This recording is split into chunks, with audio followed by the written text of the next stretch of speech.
I think recruitment for leaders is one of the areas that, for me, there's a lot of gut feel involved. And the departure point, I guess, for many leaders is the individual that you are looking to recruit that is either really eligible for the job, in other words, he's got a great set of skills, he's very talented, or that he's suitable for that position.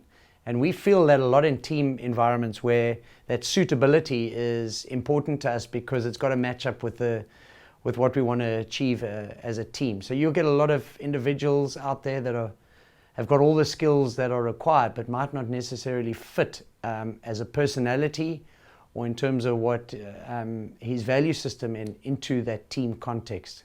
So I certainly look very closely when recruiting players that they do fit that team context. And it's not to necessarily have the same of everyone, because it's nice to have a variety of personalities and individuals within your team.